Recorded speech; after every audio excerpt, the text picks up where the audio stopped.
All right, well, the Texas Longhorns football season has come to an end. I was at the Cotton Bowl. What a game that was. Came down to the very end. Score is not a great indicator of how close that game was. I mean, we were on the 1 yard line. We all know that. Just hard deal there. It's going to sting for a long time. But at the end of the day, I mean, we got to look at the big picture and what Texas was able to accomplish this year. First year into the SEC, how well they played. The team that Sark has built is only going to get better and better. And, you know, losing to a great football team in Ohio State, who's probably going to win the national championship, and being right there, man, it was a wonderful year. So much fun to follow along and be a part of, and get to go to 3 or 4 games this year. Really, really special. And, you know, I mean, outside of, you know, a screen play at the end of the half, it was kind of a fluke play. We missed some tackles, and not being able to convert from the 1 yard line. I mean, that's really a completely different game. And that just shows you how close these football games are. It's the same way in the NFL. It comes down to 2 or 3 plays, and if you make them or not, and if the ball bounces your way or not. And, you know, in the Cotton Bowl, it just didn't bounce our way. And a lot of people talking about Sark and his play calls down there on the goal line. Listen, it's hard to call a football game. You know, it's hard to know what kind of defense Jim Knowles is going to call and what fronts he's going to play and when he's going to pressure. And when you get down tight, condensed down there, look, toss sweeps have worked and they haven't worked, right? It's feast or famine. And if you get the right look, which Texas did get the right look, they just didn't block it up right. You know, that bad plays can happen. You're running side to side. But I don't know that you can sit here and dissect all the play calls and, you know, if we would have done this, if, you know, that's all easy to do. At the end of the day, they just didn't execute the looks that they had. And you know, it ultimately cost us. So I'm more than excited about the future of Texas football. You know, the team that Coach Sark has built on both sides of the ball. He knows what it takes to win in the SEC, and they proved that this year. So sky's the limit for the Longhorns. Where they are now is fantastic. Lots to build on from this year. Only one team's going to win the national championship every year. So as much as we wanted to do that, as much as we felt like we had the team to do that, the championship caliber defense, I think this team is only going to get better and better. That's why I'm really excited about the future. In my mind, this was a very successful season for UT. Listen, first year going to the SEC, obviously a lot of challenges there. Good football being played, great stadiums, great environments, awesome to be a part of.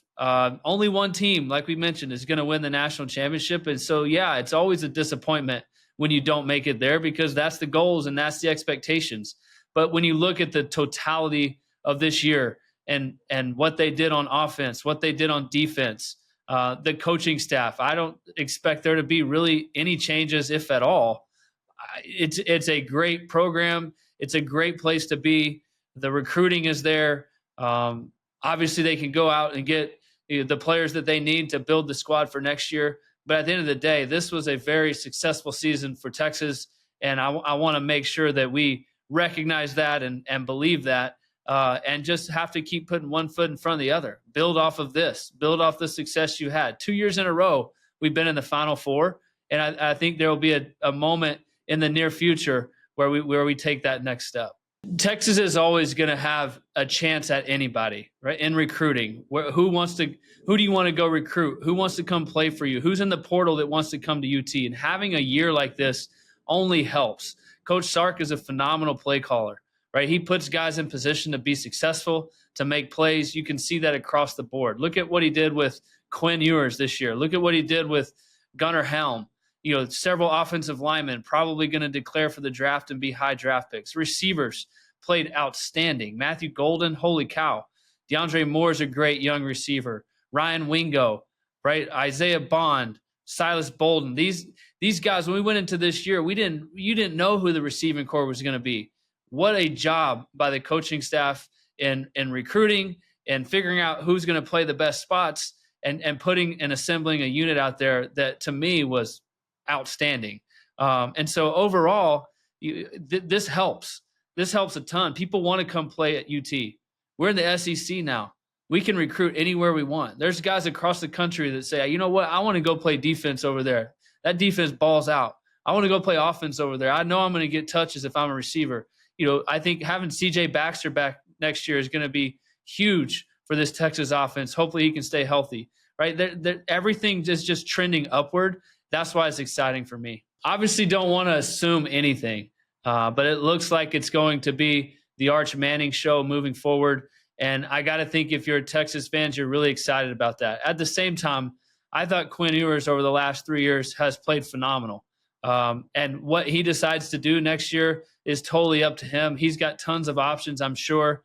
If he wants to go in the NFL draft, I think there's 100% a place for him, and that would be a great decision. If he wants to continue playing in college, I'm sure there'll be a lot of options there too. Look, this is a different landscape, a different world right now in college football with NIL and the portal and transferring and regardless, whatever Quinn decides to do, I'm so proud of him and how he's played and what he's done and helping reestablish this Texas football team. And he played at a really high level almost week in and week out and 2 college football playoff appearances in a row, winning the Big 12 championship, having a shot at the SEC championship. Look, that's not easy to do. Right. And Quinn had a grasp of Coach Sark's offense and how he wanted to attack. And I mean, you got to give him his flowers. He's done an amazing job. And whatever he decides to do, I don't want to speak for him. Whatever he decides to do, he'll have my full support. And I'm so proud of all that he's accomplished. And I think it's a unique situation, right? Having Arch Manning, back him up the last couple of years and kind of the quarterback in waiting. And I think Arch brings a lot to the table. I think he's naturally a great leader. I think guys like him. Guys are attracted to him, the way he carries himself, how he works, how he operates. He knows the system and knows what's required to play quarterback at UT. I also think he gives you the ability to move, right? He can use his legs. He's a great athlete. In the few games that he's played, you could see that he's a creator. When things break down, he can go make a play or go get a few yards here and there. I think Sark will really use that in his play calls to his advantage, knowing that, hey, my quarterback can run. I'm not necessarily talking about zone reads and quarterback draws and quarterback runs. I'm just saying like his pocket presence, his ability to use his legs when he needs to, getting out of the pocket, some bootlegs, some keepers, some naked, some play actions. All those things are a part of Arch's game that I think will help elevate this football team and this offense. And I'm really excited to see him play and see his progression. And I know he's waited a long time. And I really think he's been very fortunate to play behind a guy like Quinn, to see it done, to be in the meetings, to watch and to learn and to take notes and to be a great teammate. There's a lot of value in that. I know for me as a redshirt freshman sitting behind Vince Young, like that year was invaluable for me. I wasn't ready to play. Now Arch probably has been ready to play, but for me, I wasn't.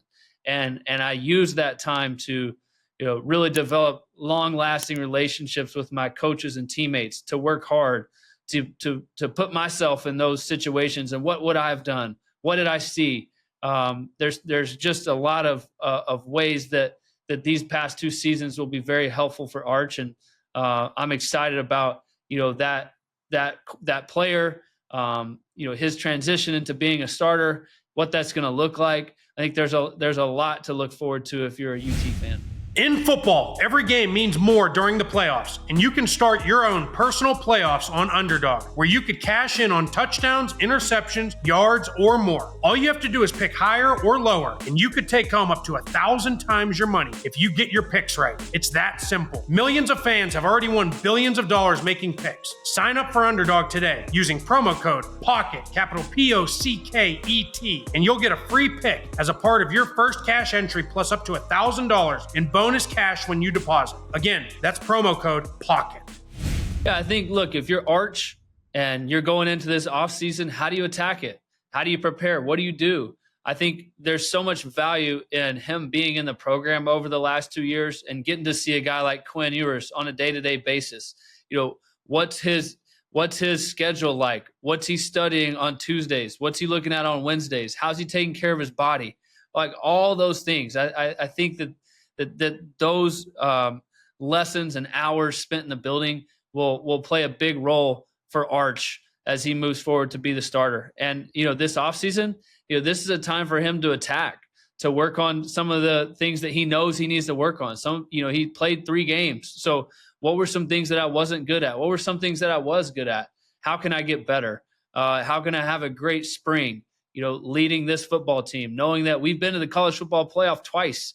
Quinn Ewers turned this thing around for this program, played really, really good. And so, yeah, there's a lot to build on if you're looking at the entirety of the Texas football team. But for Arch, there's a great opportunity that he's walking into. Don't put too much pressure on yourself. Go out there and be you. Play to your strengths, right? We're all different as quarterbacks. We all have an edge somehow. And I think if Arch is smart, he'll figure out what's my edge, right? I know I can move. I know I'm athletic. I know I throw a great deep ball.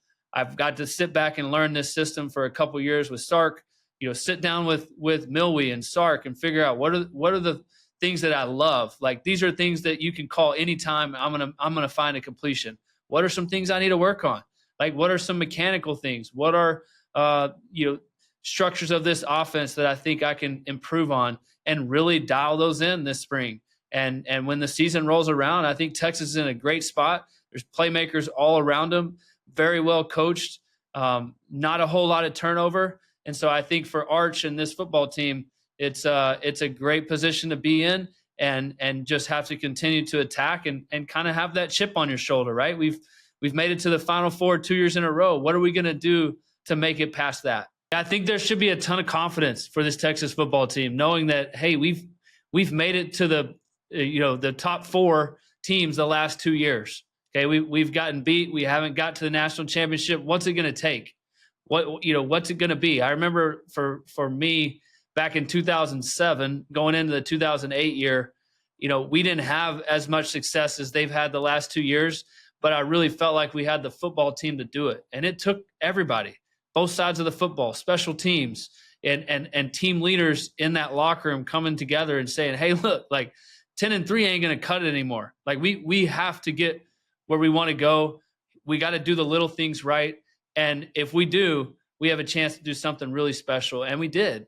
And I think Texas is in that same position. It's Arch stepping up, taking the reins of this football team. I think he brings some things to the table that Coach Sark will definitely use and is excited for.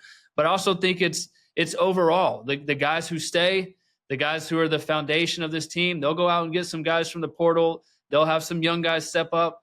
They'll get some guys healthy. But overall, this is decision, and this ability to get to that next game is really on the players, and it's really on their leadership, and it's really on how they figure this out as a unit and as a group. But at the end of the day, this was a successful year. There's so much to build on. There's so much to be excited for. And I really think they will figure this out. And really the future is bright. And I can't wait to see, how this goes for them next year. The college football landscape is amazing. The fact that there's a playoff changes the game. Can you get hot at the right time? Can you be healthy?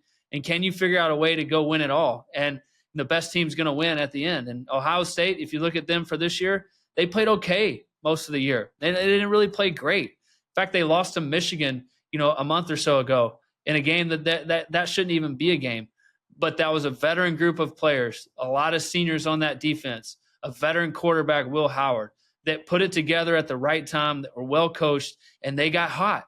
And now they're in the national championship. And so it can happen to anybody, but I fully expect the Texas Longhorns to be in that position next year with the group that they have, with the coaches that they have. And when you look back at this season, there's so much to build on, so much to coach off of, so many ways to get better, but it's going to be exciting to watch next year.